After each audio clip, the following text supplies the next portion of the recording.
File folder का पता चल गया। वेब कॉन्फिग बताइए, packages.config करना कुछ नहीं, जो पैकेज इंस्टॉल है उसकी डिटेल हो। मॉडल्स फोल्डर में मॉडल जो क्लासेस कुछ नहीं है। कंट्रोलर जो रिक्वेस्ट हैंडलर है। आउटपुट के लिए क्या होता, व्यू। और डिजाइन के लिए कंटेंट फोल्डर के अंदर बूटस्ट्रैप है, और फॉन्ट्स के लिए फॉन्ट्स फोल्डर है।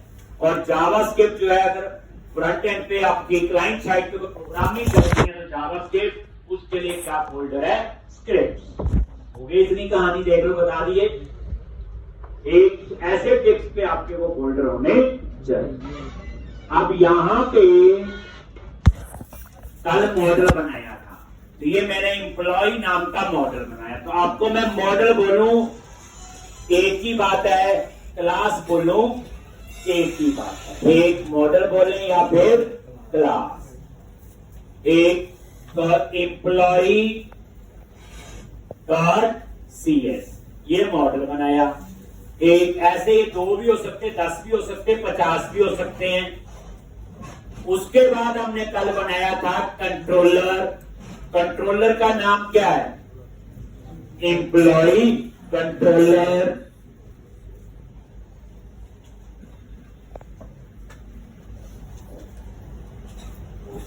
एक कंट्रोलर का नाम क्या था, एम्प्लॉय कंट्रोलर। और यहां पे ये देखो, तो ये कंट्रोलर बनाया था। कंट्रोलर का जो नेम दोगे, साथ में कंट्रोलर कीवर्ड कंकैटिनेट होना चाहिए।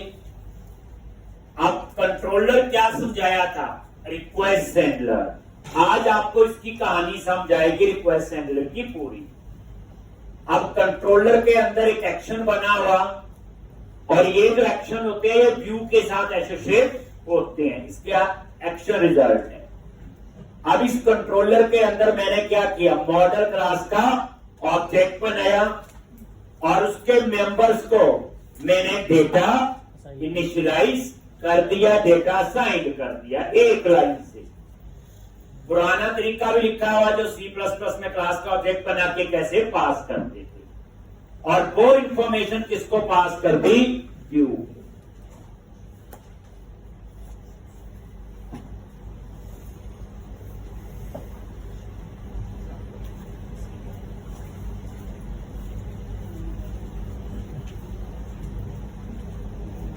एक अब आपने क्या बनाना है, व्यू।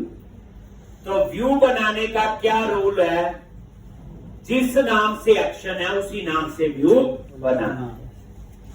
बनाना कहां पे है, व्यूज फोल्डर के अंदर। और व्यूज फोल्डर के अंदर आपका कंट्रोलर नाम से फोल्डर अपने आप बन गया होगा जब आपने कंट्रोलर बनाया था। एक व्यू मल्टीपल हो सकते हैं, अभी तो एक है, तो कैसे बनाओगे, व्यूज के अंदर गए, एम्प्लॉय पे राइट क्लिक किया, एम्प्लॉय नाम से फोल्डर है, right click, add view, add view.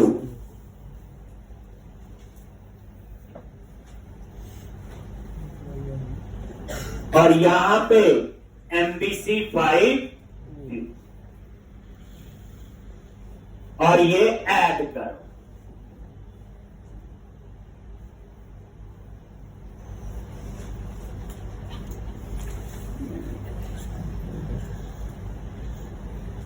और व्यू का नेम दे दिया इंडेक्स।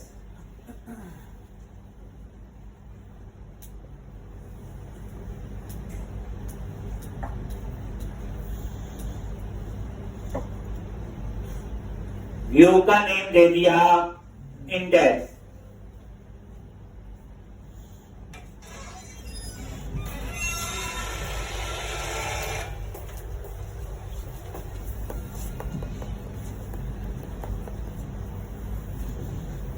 एक ये देखो, ये नेम वही रखना है जो आपका एक्शन का नेम है, याद रखना। इंडेक्स है तो इंडेक्स, कुछ और है तो कुछ और। बस अभी आपने व्यू का नाम देना है टेम्पलेट एम्पटी। इसमें और टेम्पलेट भी है, ये नेक्स्ट क्वेश्चन में डिस्कस करेंगे। तो टेम्पलेट कौन सा होगा? एम्प्टी विदाउट मॉडल, और उसके बाद सीधा ऐड पे क्लिक कर और कुछ चेंज नहीं करना। तो जैसे ऐड पे क्लिक किया और ये व्यू आपका बन जाएगा। ये देखो, एम्प्लॉय के अंदर एक फाइल बन गई जिसका नाम है index.cshtml। पहले कहानी समझो, मॉडल अलग, कंट्रोलर अलग और कोड की सेपरेशन है। अब व्यू में कोड सिर्फ व्यू का ही है, तो पेज लाइट वेट होगा, सर्वर से फास्ट आएगा, परफॉर्मेंस बेटर होगी। तो ये इंडेक्स डॉट, और ये लिखा भी आ रहा है index.cshtml एक बन गया। अब यहां पे आपने क्या करना है? ये व्यू बन गया तो कुछ भी नहीं है। एक इसके अंदर याद रखना, जो सिंटैक्स यूज होते हैं उनको बोलते हैं razor syntax, RAZOR, razor syntax. जैसे ये है करली ब्रैकेट, इसके अंदर इनको रेजर सिंटैक्स बोलते हैं। It is easy to use and user friendly, कोई मुश्किल सिंटैक्स नहीं है। तो पेज पे जो सिंटैक्स यूज होते हैं व्यू पे, उनके क्या कहते हैं? Razor syntax, RAZOR। एक अब इसमें कुछ लिखा आ रहा है व्यू बैक डॉट टाइटल, तो अभी छोड़ो क्या लिखा आ रहा है, ये हम बाद में डिस्कस करेंगे। ये डायनामिक प्रॉपर्टीज का कुछ कंसेप्ट होता है, इसलिए अभी ये भूल जाओ। आप नीचे आओ, यहां लिखा हुआ H2 हेडिंग इंडेक्स, मैंने इंडेक्स की जगह चेंज कर दिया एम्प्लॉय डिटेल। क्या कर दिया? Employ detail, employ detail. अब मैंने इसको रन करना है। क्या करना है? देखना, ये लिख के आता है। और H2 क्या हेडिंग? एक चीज जानना, एक H1 होता है, H2, H3 ऐसे हेडिंग्स होती हैं HTML के अंदर। एक पेज पे H1 टैग एक ही लगाना। आप H1 मल्टीपल लगा दोगे, एरर कोई नहीं है, गलत भी नहीं है, लेकिन गूगल की गाइडलाइन के अकॉर्डिंग जो है H1 एक पेज पे एक ही लगा होना चाहिए। एक से ज्यादा लगाओगे तो गूगल सर्च करेगा, वो कंफ्यूज हो जाएगा हेडिंग में। तो इसलिए रूल ये कहता है H1 एक ही होना चाहिए। हाँ, H2, H3 जितने मर्जी लगाओ, इसलिए मैं हमेशा H2 यूज करता हूं। H1 तो तब करना है जब एक मेन हेडिंग देना हो, कल को गूगल में सर्च करे तो वो वहां पे आए। इसलिए ये रूल याद रखो, रूल याद रखो कि H1 एक बार, बाकी जितने मर्जी बार लगाओ। आप इसको रन करना है, तो रन करने का क्या फंडा है? URL होगा, एक क्या होगा हमारा? URL होगा एक। अब वो URL कैसे बनेगा? वही रन करो F5।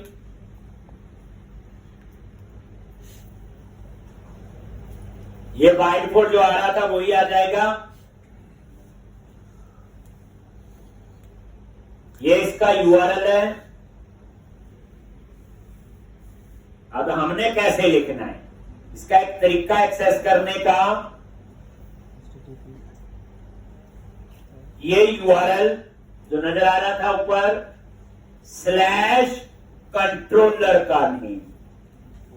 URL केस सेंसिटिव नहीं होता, स्मॉल कैप्स में लिख दोगे कोई हर्ज नहीं होगा।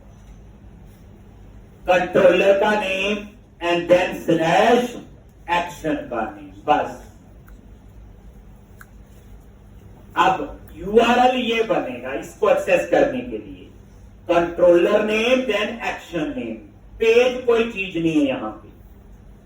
अब ये रिक्वेस्ट किसके पास जाएगी बोलो? ये रिक्वेस्ट जाएगी कंट्रोलर के पास। किस कंट्रोलर के? एम्प्लॉय के पास, और उसके एक्शन इंडेक्स पे।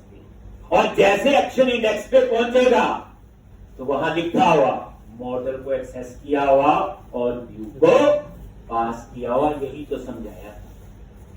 हमने क्या लिखा, कंट्रोलर का नेम और एक्शन का नेम, और ये रिक्वेस्ट उस कंट्रोलर के पास जाएगी।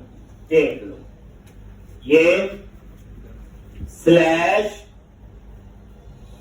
कंट्रोलर का नेम क्या है, एम्प्लॉय, स्लैश एक्शन का नेम है इंडेक्स। देखो आ गया, एम्प्लॉय डिटेल्स एक्सेस हो गया। यहां कुछ पेज का नाम थोड़ी लिखा ऊपर, तो जैसे आपने ये यूआरएल लिखा तो ये रिक्वेस्ट कहां गई, सीधी एम्प्लॉय कंट्रोलर के पास, और एम्प्लॉय कंट्रोलर के इंडेक्स सेक्शन के पास। इंडेक्स सेक्शन में क्या है, मॉडल को एक्सेस किया हुआ, और उसको किसको पास कर दिया, व्यू। यही तो लिखवाया था। कंट्रोलर रिक्वेस्ट हैंडलर है, रिक्वेस्ट किसके पास जाएगी, एक कंट्रोलर के पास। भाई कौन सा कंट्रोलर और कौन सा एक्शन, और वो एक्शन क्या कर रहा है, मॉडल को एक्सेस कर रहा है, और उसको किसको पास कर रहा है, व्यू। हो गया आपस में। तो मेन क्या हुआ, कंट्रोलर, और ये देखो ये इसकी आउटपुट आ गई। अब मैं थोड़ी सी बूटस्ट्रैप भी साथ साथ अप्लाई करना बताऊंगा। पहली बात, बूटस्ट्रैप में क्या बनी हुई है, क्लासेस। एक वो बूटस्ट्रैप फाइल कहां से आ रही, कैसे आ रही, वो उसके बाद में आएंगी। एक आपका ये प्रोजेक्ट रनिंग है, ब्राउजर ओपन रखो। जब भी आप HTML में चेंज करते हो, प्रोजेक्ट दोबारा कंपाइल करने की जरूरत नहीं। जैसे मिनिमाइज किया, इंडेक्स पे आ गए, जैसे ये देखो मैं कैसे अप्लाई करूंगा। मैंने इस पे लिखा क्लास, और ये बूटस्ट्रैप की क्लास है, टेक्स्ट हाइफन प्राइमरी, बस ये ले। ये मैंने नहीं बनाई,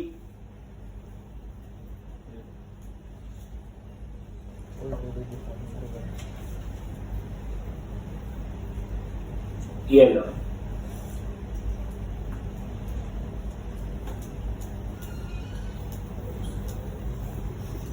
एम्प्लॉय डिटेल,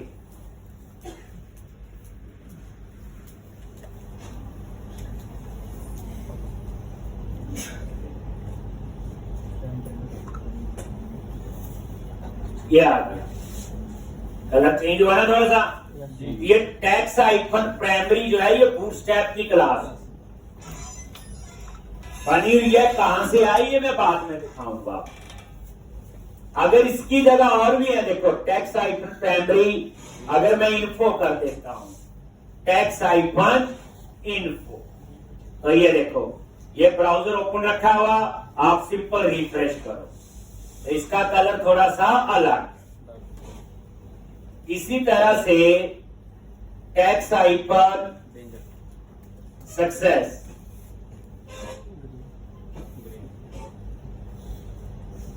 ये देखो कलर चेंज हुआ, ग्रीन कलर आ गया जैसे। ठीक इसी तरह से टैक्स हाइफन, ये देखो डेंजर, और ये देखो डेंजर रेड साथ। क्लियर है जी। तो ये क्या है, तो आप आज से हम साथ साथ थोड़ी थोड़ी बूटस्ट्रैप ज्यादा नहीं, ये क्लासेस है, आप बोलो याद रखनी पड़ेगी, यस, पर धीरे धीरे अपने आप याद हो जाएंगी। जैसे पहले 5-4 क्लासेस यूज करेंगे, फिर 5-4 और, तो 80 से 90% क्लासेस का तो नॉलेज ऐसे ही हो जाए। तो मैंने यहां पे कर दिया टैक्स हाइफन प्राइमरी, और साथ ही लिख दिया सेंटर में आना चाहिए टैक्स हाइफन सेंटर। ये दूसरी बूटस्ट्रैप की क्लास। ठीक, और ये देखो रिफ्रेश करो, सेंटर में भी आ जाएगा, ये देखो। ठीक, तो ये क्या आपकी बूटस्ट्रैप की क्लास है। और कल बताया था कौन सा फोल्डर है, कंटेंट फोल्डर, उसके अंदर बूटस्ट्रैप नाम से फाइल है, ये उसके अंदर बनी हुई क्लास है। मैंने क्या बताया था, बूटस्ट्रैप पे क्या होती है, क्लासेस। क्लासेस क्यों बनाते हैं? रीयूजेबिलिटी के लिए। तो ये पूरी क्लास है, बस फर्क कितना है कि इसमें प्रोग्रामिंग नहीं होती, इसमें सिर्फ फॉर्मेटिंग होती। अगर ये देखनी है आपको, ये देखो कंटेंट फोल्डर में गए और ये bootstrap.css फाइल है, कंटेंट फोल्डर पे गए और ये, और यहां फाइंड कर लो कंट्रोल F से, बहुत ज्यादा बनी है, और यहां पे लिख दो टेक्स्ट हाइफन प्राइमरी, और देखो जैसे लिखा और ये देखो आ गया, ये बनी है डॉट टेक्स्ट हाइफन। एक आप कोई और क्लास चाहते हो, टेक्स्ट हाइफन डेंजर, ये देखो ये बनी। एक तो ये बूटस्ट्रैप की क्लासेस यहां से आ रही, तो जादू नहीं होता प्रोग्रामिंग में, याद रखना, वे अपने आप ही आ रही।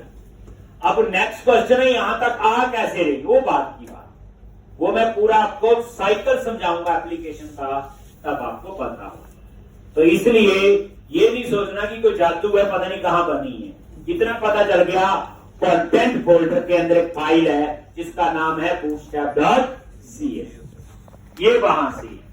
तो आज के बाद हम रोज थोड़ी थोड़ी बूटस्ट्रैप और HTML पे भी काम करेंगे। एक ये बता यार, टेक्स्ट है ना, बस यार text primary, info, danger, success, default ऐसे हैं, लिंक कई ऐसी।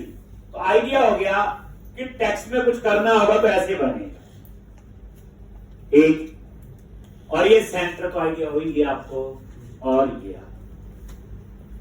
अब हमारा नेक्स्ट स्टेप है, जो हमने कंट्रोलर में ये व्यू को इंफॉर्मेशन पास की, अब ये एक्सेस करनी है। अब इसको कैसे एक्सेस करोगे, आप यहीं पे आओ और सबसे ऊपर @model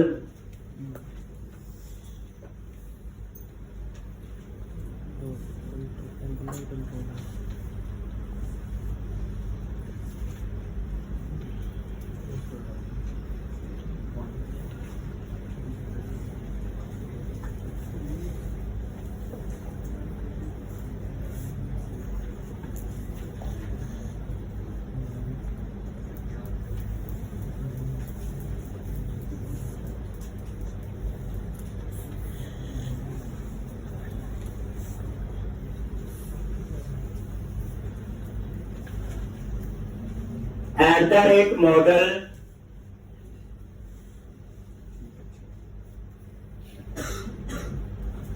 और यहां पे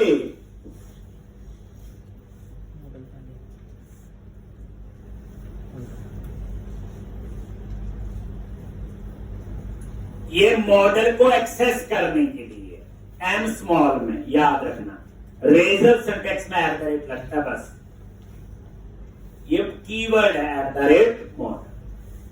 अब आपने इंप्लॉई मॉडल, तो जो इंप्लॉई मॉडल है यही है आपका, कहां बना हुआ, ये नेम स्पेस है, एक web application 17 MVC 1031 then dot model. तो यहां पहले नेम स्पेस फिर क्लास का नाम आएगा, तो यहां पे गए वेब एप्लीकेशन डॉट क्या था, मॉडल्स डॉट एम्प्लॉय। अब ये मॉडल ऊपर ऐड कर, @मॉडल में एम स्मॉल में ऐसे मॉडल ऐड करते, बट याद रखना एट ए टाइम एक व्यू में एक ही मॉडल ऐड हो सकता है, दो नहीं हो सकता।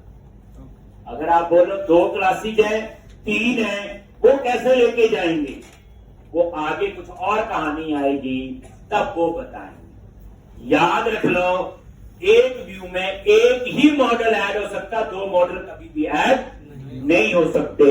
अगर ऐसी रिक्वायरमेंट हो उसके लिए थोड़ा सा और चीज हमें करनी पड़े। हो गया जी ऊपर, बस जैसे ये हेडिंग आ गया एम्प्लॉय डिटेल। अब ये आउटपुट मैंने एक टेबल में लेनी है, किसमें लेनी है, टेबल। अब हम यहां बनाते हैं टेबल, ये अब इसकी बूटस्ट्रैप अप्लाई करो। एक क्लास टेबल की कैसे, ये देखो table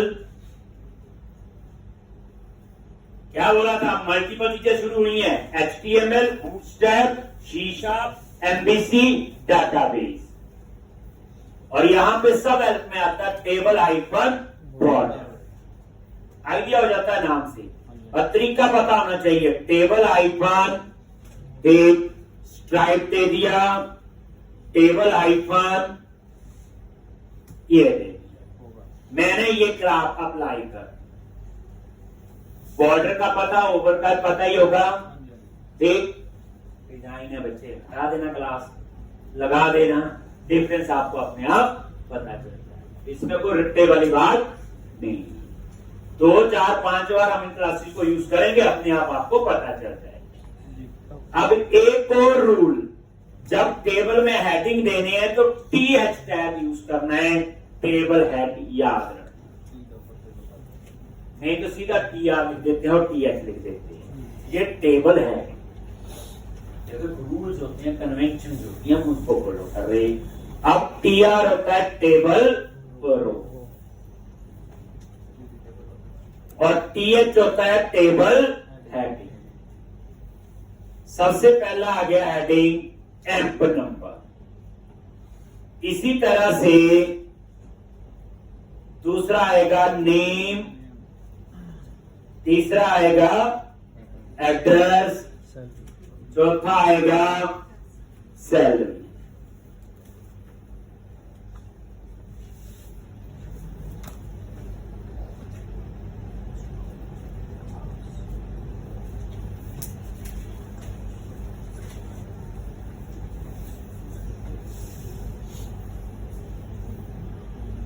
amp number, name, address और सैलरी।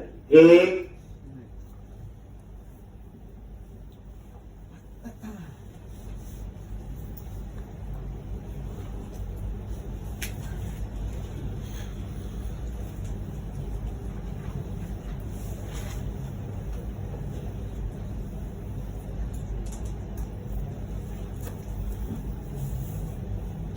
और यहां पे एक बॉडी, ये डाटा के लिए हो गया।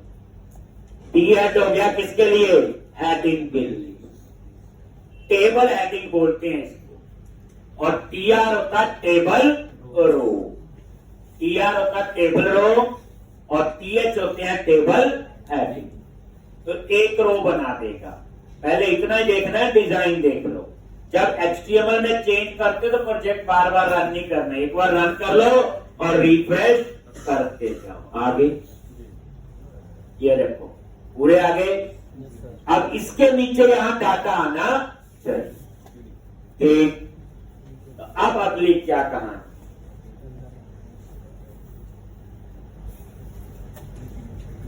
डाटा के लिए होता है T बॉडी, याद रखना,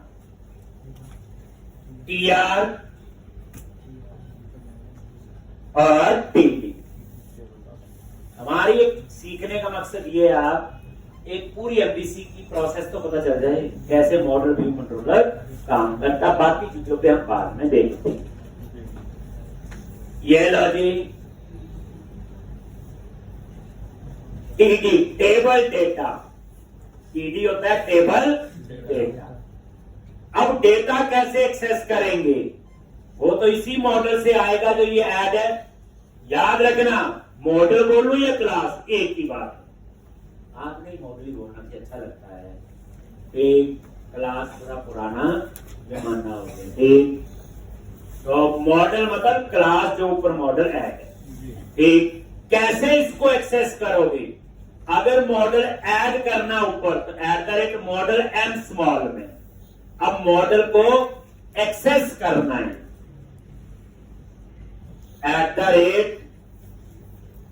@model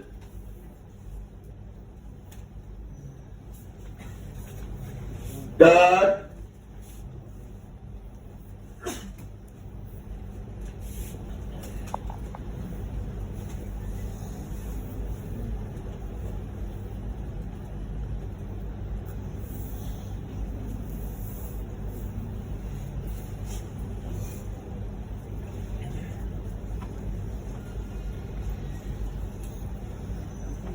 dot amp number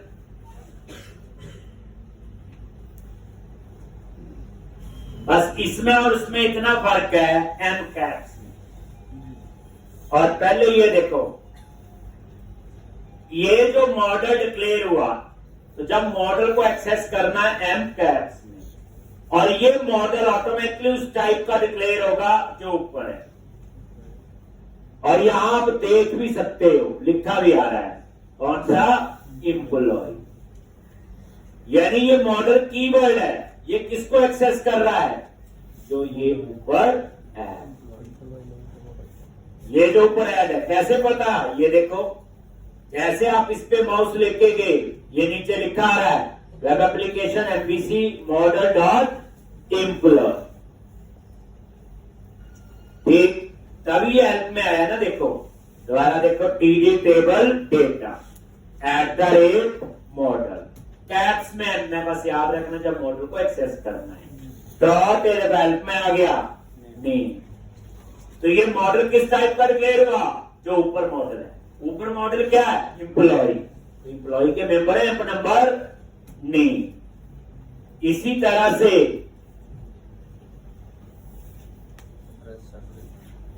model dot address, इसी तरह से मॉडल डॉट सेल।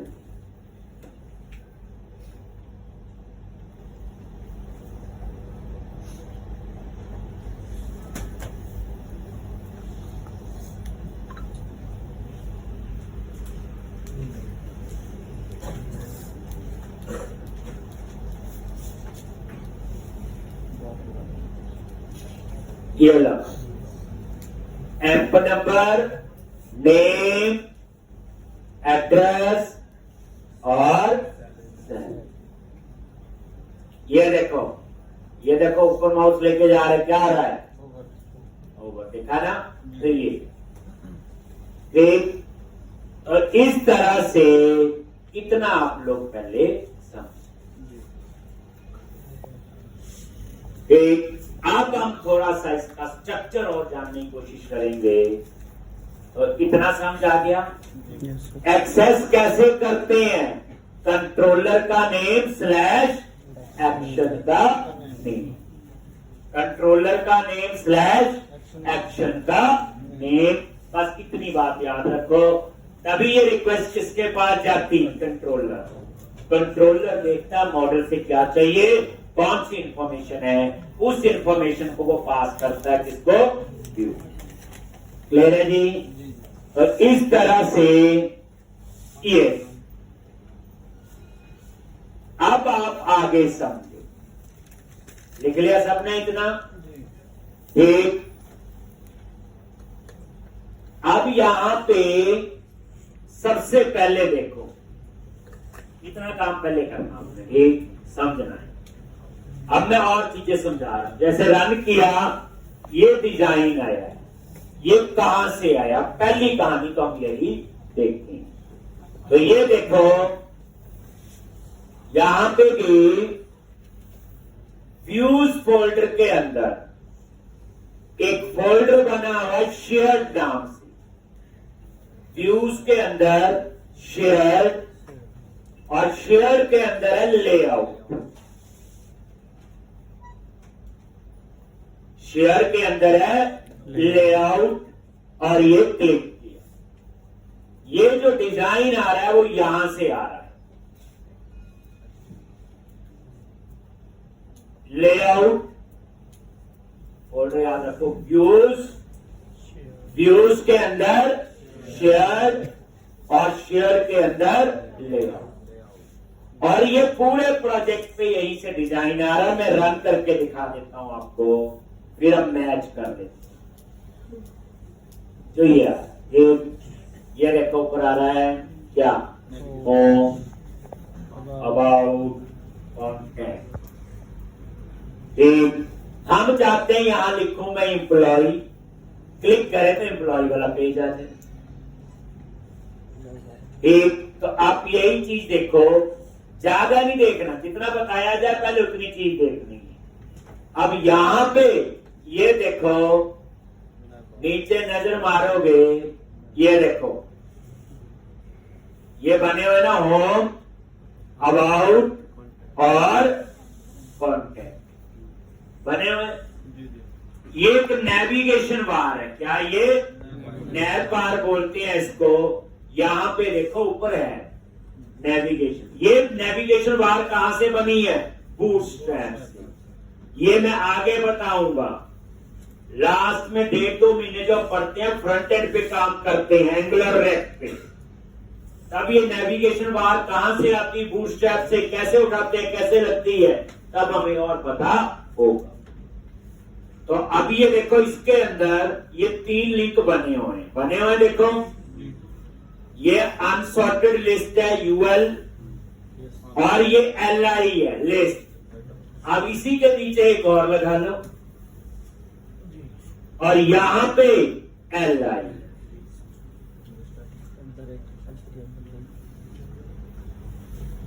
और ये जो है इसे कहते हैं HTML हेल्पर। क्या बोलते हैं इनको? HTML helper. जैसे आप ये लिखते @HTML, इनको क्या बोलते हैं हम लोग? HTML helper. आगे MVC कोर पढ़ेंगे, उसमें टैग हेल्पर होते हैं। क्या होते हैं? Tag helper. डिफरेंस रहता है। इसमें क्या होते हैं आपके? HTML helper. अब आपसे क्वेश्चन आता है, हम तो ASP.NET में भी काम करते थे और MVC में, तो दोनों में एक मेन डिफरेंस है। जो ASP.NET है वो टाइटली कपल्ड है और MVC जो है वो लूजली कपल्ड है। याद रखना। आपने देखा ASP.NEट में क्या होता है? हमने ही पढ़ी। ये देखो, कोई पेज बनता है तो उसका नाम ऐसे आता है और दूसरी फाइल का नाम क्या होता है? एक home dot ASPX dot CS। अब ये दोनों एक दूसरे पे डिपेंडेंट है। दैट्स व्हाई ये क्या हो गया आपका? Tightly coupled. तो आप बोलोगे ASP.NET जो काम करते तो टाइटली कपल्ड था, लेकिन MVC क्या है? Loosely coupled. कोई चीज एक दूसरे पे डिपेंडेंट नहीं, तो वो लूजली कपल्ड। एक ये टाइटली कपल्ड था ना, ऐसे बनता ना, एक ही पेज होता था, उसी की 2 फाइल होती। एक वहां तो है ही नहीं, वहां तो मॉडल अलग, कंट्रोलर अलग और व्यू अलग। तो ये HTML हेल्पर है। अभी एक्शन लिंक, पहली बात समझो, यहां बटन क्लिक वगैरह कुछ नहीं होता। यहां क्या होगा? देखो, एक्शन लिंक पहला पैरामीटर है एम्प्लॉय। मैंने इसका हेडिंग दे दिया एम्प्लॉय लिस्ट, जो हमें स्क्रीन पे नजर आएगा। कॉमा, दूसरा क्या है? ये है एक्शन का नेम। तो हमारे एक्शन का क्या नेम है? बोलो, इंडेक्स। तीसरा पैरामीटर है कंट्रोलर का नेम। एक कंट्रोलर कौन सा है? एम्प्लॉय। बस। आप देखो, तो यहां पे इस तरह से हम यूज करते हैं HTML पर। यहां पे बटन का क्लिक वगैरह नहीं होता, जैसे वहां रिस्पॉन्स और रीडायरेक्ट होता था। आप इस एक्शन लिंक पे F12 प्रेस करो, ये देखो आ गया ये वाला। यही है जो सेलेक्ट है वो यूज हुआ है। ये देखो लिंक का टेक्स्ट जो नजर आएगा स्क्रीन पे। दूसरा पैरामीटर एक्शन नेम और तीसरा कंट्रोलर नेम। तो F12 तो आपको पहले भी बताया। और ये नजर मारो यहां पे। अब आप इसे रिफ्रेश करो, एक और वहां पे बन गया नहीं? और ये क्लिक करो तो वहां पे 4 काम कर रहा है। चलो अब आगे बढ़। तो ये नेविगेशन बार में हम अपने, तो ये कुछ नहीं है, ये जो टेक्स्ट स्क्रीन पे नजर आएगा ये क्या है? एक्शन का नेम। और ये क्या है? कंट्रोलर का नहीं। ठीक, तो ये एक्शन लिंक होते हैं एक पेज से दूसरे पेज पे जाने के। एक नेक्स्ट, ये होम बना हुआ ना पहले बाय डिफॉल्ट, इसको रहने दो, बाद में देखिए। अब ये आपने नोटिस किया एक चीज, ये आ रहा है ऐसे, लेकिन आप ये चीज देखो, जो ये नेविगेशन बार है ये तो कॉमन है। चेंज क्या हो रहा, ये कंटेंट, अबाउट आ गया, कॉन्टेक्ट आ गया और इम्प्लॉय, ये कहां से आ रहा है? तो अब यहां पे नीचे आ जाओ, ये चीज आपने याद रखनी, रेंडर बॉडी। याद रखना, रेंडर बॉडी के ऊपर का कोड और नीचे का कोड वो सेम होगा, सिर्फ चेंज कौन सी इंफॉर्मेशन होगी, रेंडर बॉडी। बेसिकली लेआउट है ना, ये कॉमन टेम्पलेट है जो पूरे प्रोजेक्ट पे काम करे। तो नेविगेशन बार वो ही रहेगी, हेडर फुटर बोर रहेंगे, बाकी सब कुछ वही रहेगा, सिर्फ इंफॉर्मेशन जो रेंडर बॉडी में आएगी वो चेंज हो। और ये रेंडर बॉडी एक लेआउट में एक ही हो सकता है, इन रेंडर बॉडी मल्टीपल नहीं हो सकती। जैसे ये है रेंडर बॉडी, ये एक ही,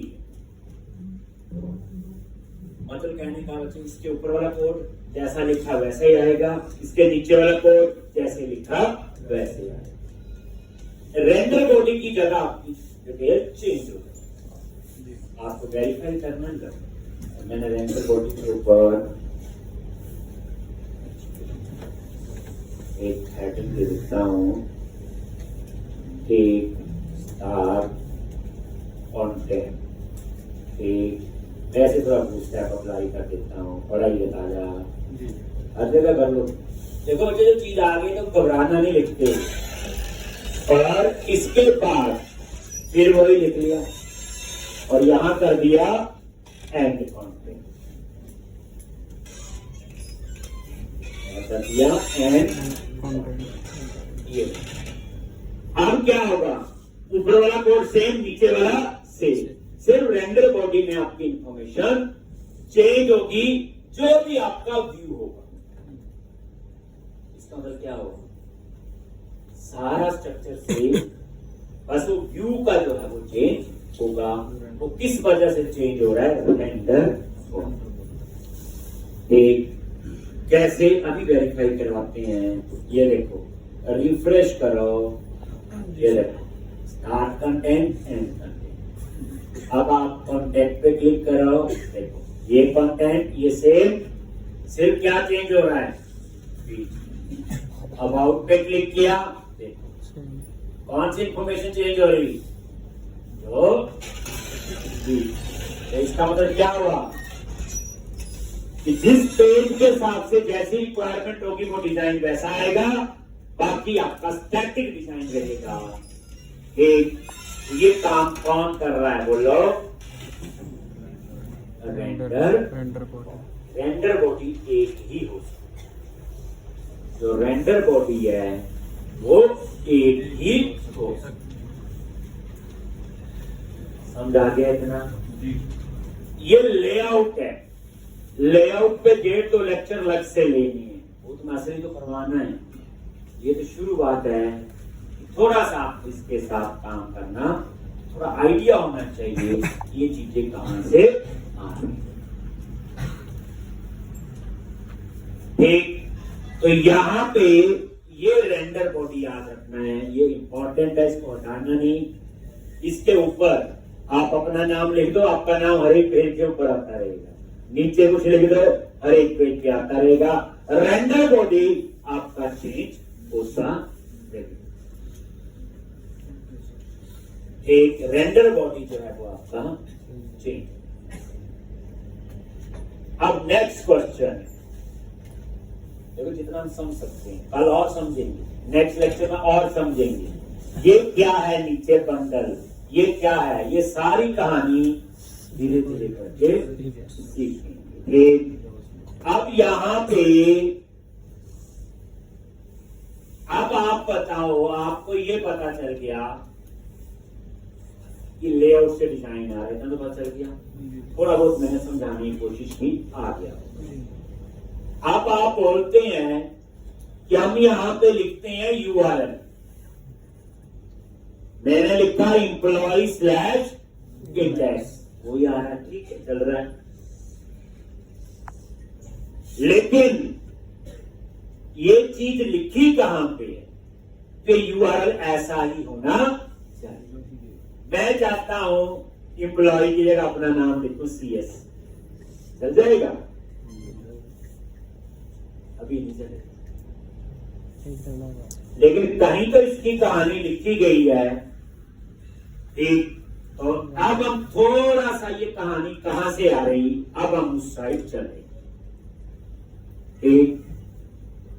थोड़ा थोड़ा सारा फिर डिटेल, जैसे लेआउट है पूरे नहीं करवाए, पूरा टॉपिक है, वो जब करेंगे तब समझेंगे। अब हम राउटिंग वाली साइड थोड़ा सा बताते हैं। एमबीसी के अंदर राउटिंग का काफी इंपॉर्टेंट रोल है। राउटिंग पे तो 2 लेक्चर में पूरे देखता हूं। चलो ऐप स्टार्ट में जाओ और यहां एक फाइल है राउट कॉन,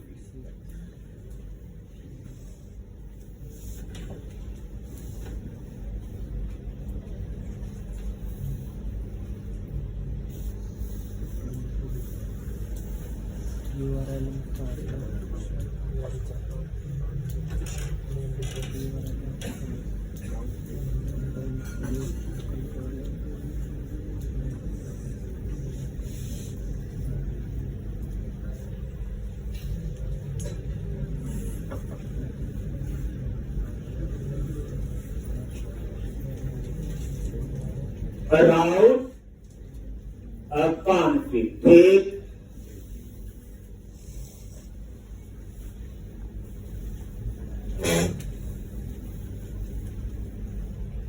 अब यहां पे ये जो राउट कॉन्फिग है, ये देखो, तो नाम से पता चला राउटिंग है।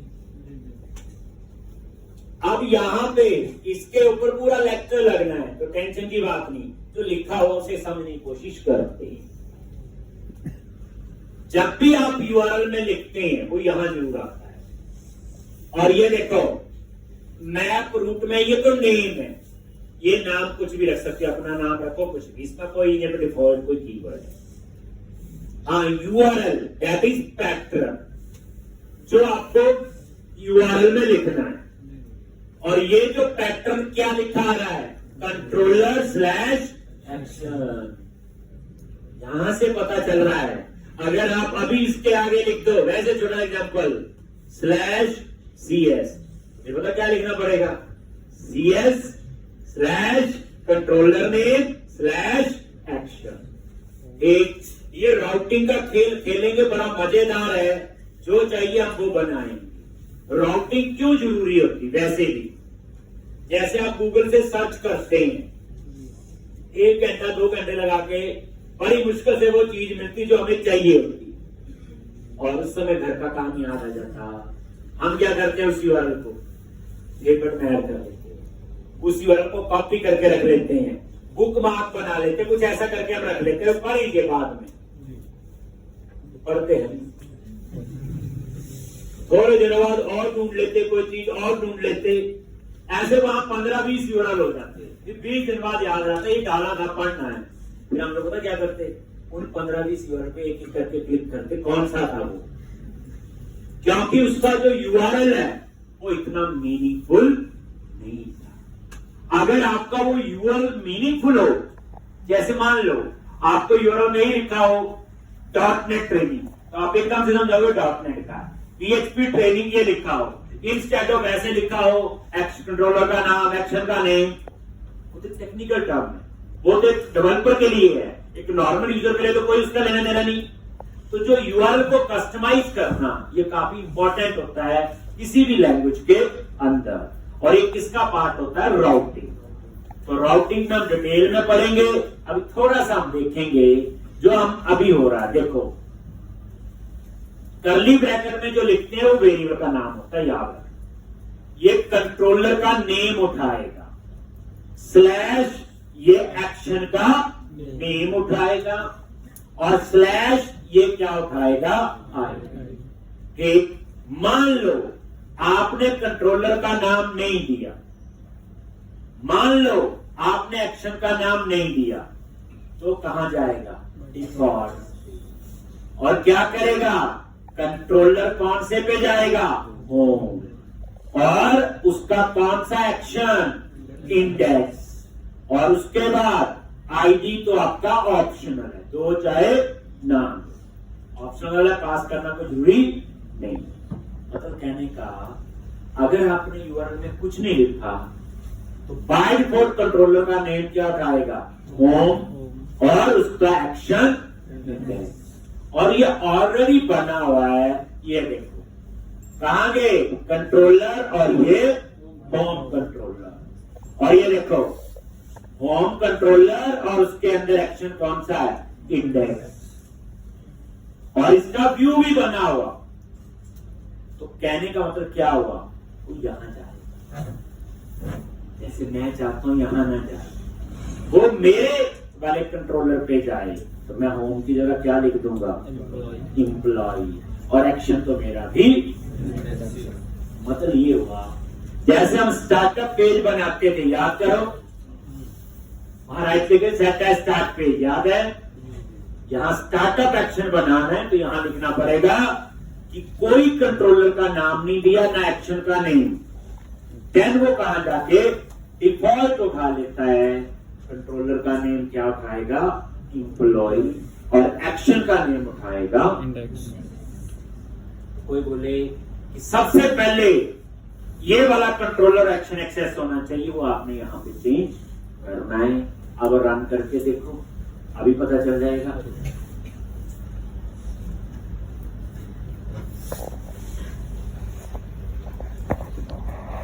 क्या आ गया, ऊपर देखो, आ गया, ठीक। और इस तरह से ये क्लियर है। कहने का मतलब मेरा ये था कि ये यहां से पता चलता है, फिर जो कंट्रोलर का नेम एक्शन दोगे उसके बाद वो वैसे काम करता है। ये तो वो केस है अगर नहीं दोगे। अगर आप दोगे, जैसे मैंने यहां लिख दिया स्लैश होम स्लैश इंडेक्स, तो कहां जाएगा, होम के इंडेक्स, चला गया नहीं, ठीक।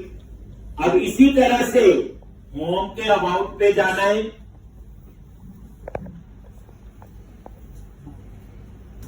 ये अबाउट पे जाएगा, होम के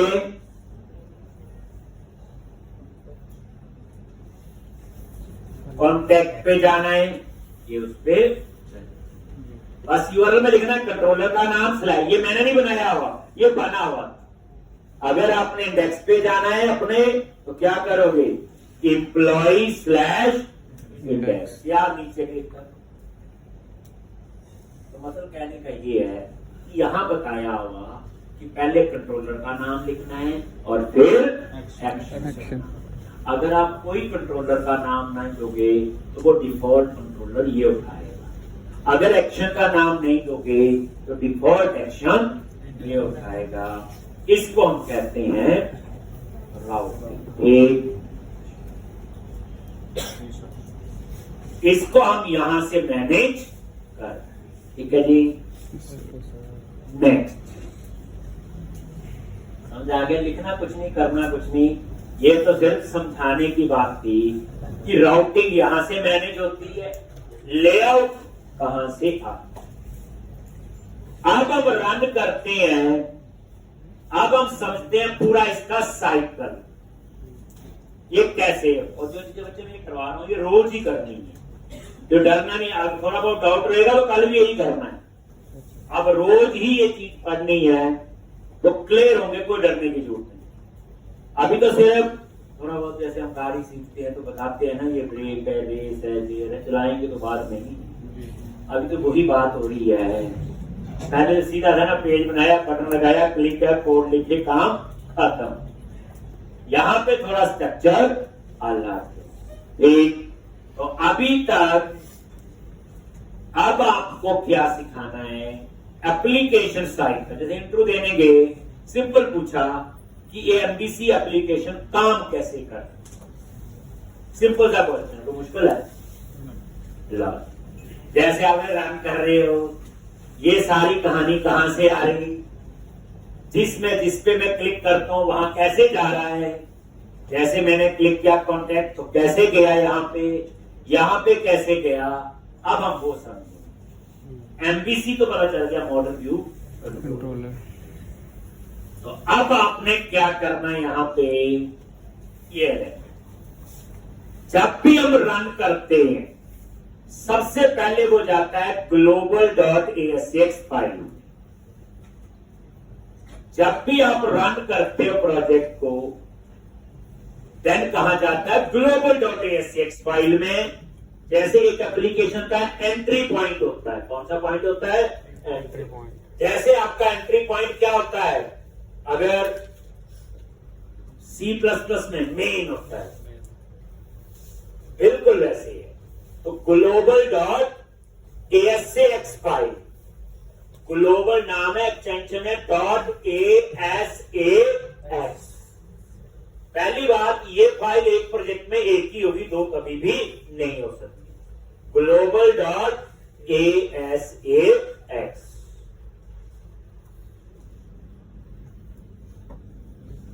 और ये फाइल किसके लिए होती, to manage application level events. To manage application level, जो चीजें एप्लीकेशन लेवल होंगी, to manage application level events.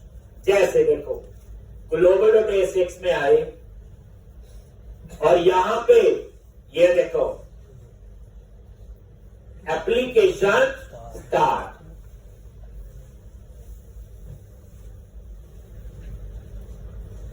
मैं आ गई और यहां पे आप ये राउट कॉन्फ़िग देखो। पहले क्या देखो, राउट कॉन्फ़िग, ये देखो राउट कॉन्फ़िग डॉट रजिस्टर। और ये राउट कॉन्फ़िग वही है जो मैं अभी बता रहा था। तो जब आपका प्रोजेक्ट रन होगा, सबसे पहले वो कहां आएगा, एप्लीकेशन स्टार्ट। और ये कहां बना हुआ, global.asx। यहां से वो जाएगा राउट कॉन्फ़िग पे। ये देखो इस राउट कॉन्फ़िग पे क्लिक करके F12 प्रेस करो, देखो वही तो आ गया, यही है ना। तो सबसे पहले जाएगा global.asx पे, उसके अंदर एप्लीकेशन स्टार्ट और उसके अंदर है राउट कॉन्फ़िग। अब यहां से जाएगा राउट कॉन्फ़िग। राउट कॉन्फ़िग कहां है, ऐप स्टार्ट और उसके अंदर है राउट कॉन्फ़िग। दो स्टेप ये हो गए। फर्स्ट स्टेप क्या है, global.asx। सेकंड स्टेप क्या है, राउट कॉन्फ़िग। राउट कॉन्फ़िग से उसे क्या पता चलेगा, भाई कौन सा कंट्रोलर और कौन सा एक्शन। मान लो हमने क्या लिखा हुआ यहां पे, एक, मान लो हमने यहां पे लिखा है, ये वैसे कमेंट बना के लिखा,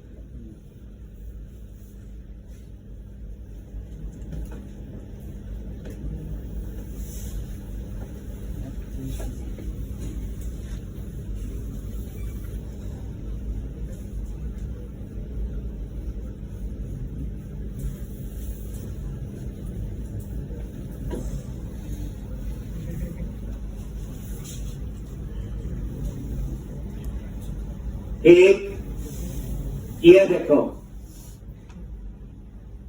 ये कमेंट बना के लिखा, कुछ नहीं है, वो इंप्लॉय इंडेक्स। तो देन इसके बाद कहां जाएगा, इंप्लॉय कंट्रोलर पे इंडेक्स एक्शन वहीं जाएगा। थर्ड स्टेप को है लॉजिक, कंट्रोलर में गए और इंप्लॉय कंट्रोलर। थर्ड स्टेप ये हो गया। कंट्रोलर के बाद ये इसमें एक्शन बना हुआ इंडेक्स इस पे जाएगा। अब उसके बाद व्यू पे जाता है, हमने यही पढ़ा भी, लेकिन नहीं, यहां व्यू को ये कैसे पता चलेगा कौन सा लेआउट, उसका पाथ क्या है। तो देन इसके बाद वो जाता है, ये स्टेप याद रखना, व्यूज के अंदर शेयर और शेयर के अंदर है, सॉरी व्यूज के अंदर ही है व्यू स्टार्ट डॉट CSHTML। और ऊपर देखो क्या पाथ लिखा हुआ, व्यू स्टार्ट डॉट CSHTML, यहां पे लेआउट फाइल का पाथ लिखा हुआ। तो मैंने कल क्वेश्चन पूछा ना, एप्लीकेशन साइट पर बताओ बच्चे प्रोजेक्ट कैसे रन होता है, ये वो ही है। सबसे पहले कहां जाएगा, ग्लोबल डॉट CSS, फिर कहां जाएगा राउट कॉन्फिग, फिर कहां जाएगा जो एप्रोप्रिएट कंट्रोलर होगा, फिर कहां जाएगा व्यू से पहले व्यू स्टार्ट। व्यू स्टार्ट कहां है, व्यूज फोल्डर के अंदर। और व्यू स्टार्ट में क्या लिखा हुआ, क्या लिखा हुआ, व्यू शेयर और लेआउट। इसके बाद कहां जाएगा लेआउट। इसके बाद व्यू और शेयर के अंदर है लेआउट। इसकी कहानी में समझा रहा यहां है।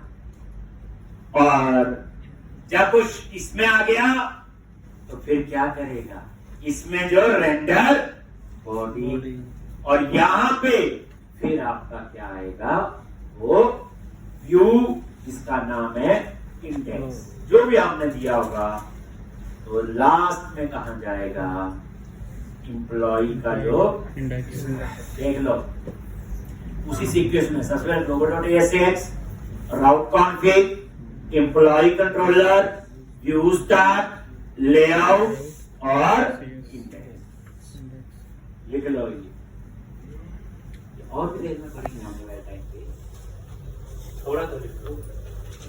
आज ये पता है कि एमबीसी की एप्लीकेशन काम कैसे करती, तो आप बोलोगे सबसे पहले वो जाता है global.asx में, फिर उसके बाद जाता है राउट कॉन्फिग में, फिर उसके बाद जाता है कंट्रोलर में, फिर उसके बाद जाता है व्यू स्टार्ट में, व्यू स्टार्ट के बाद जाता है लेआउट में, और लेआउट के बाद वो व्यू में जाता है। हमें तो इतना पता था मॉडल व्यू कंट्रोल। देखो बच्चे एमबीसी में पूरी मास्टरी चाहिए, आप ये लेके चलो, कोड जो है प्रॉपर अंडरस्टैंड होना एक। तो अब आप ये फिर रिपीट कि सबसे पहले global.asx, route config, employ controller, view start, layout और index.html रट्टा मार लेना। अब अगली बार ये भी बताओगे ऐप स्टार्ट में क्यों दिया, एप्लीकेशन स्टार्ट, राउट कॉन्फिग में क्यों गया, कंट्रोलर पे क्यों गया, उसका व्यू स्टार्ट में क्यों गया, लेआउट में क्यों गया। तो कुछ क्यों तो आपको पता चल गए होंगे, कुछ के लिए और पढ़ना पड़ेगा, ठीक। तो ये आपको पता होना चाहिए। अब हम लोगों ने आगे क्या करना है, नया प्रोजेक्ट बनाएंगे और कुछ और करेंगे और उसमें कुछ और सीखेंगे। तो नया प्रोजेक्ट जो है, ठीक, जो अब हमने बनाना है, तो उसमें हम लोग डाटाबेस यूज करेंगे। क्या यूज करेंगे, डाटाबेस। और यहाँ पे कहानी अलग होगी। जिस तरह से हमने डाटाबेस पढ़ा हुआ, वो जो डाटाबेस का कंसेप्ट है वो है आपका डाटाबेस। बस यहां पे हम लोगों ने पढ़ना है एंटिटी फ्रेमवर्क। क्या पढ़ेंगे, जैसे डाटाबेस हैंडलिंग के लिए हम एफबीसी में यूज करेंगे एंटिटी फ्रेमवर्क। फिर क्वेश्चन आता है ASP.NET में क्या यूज किया,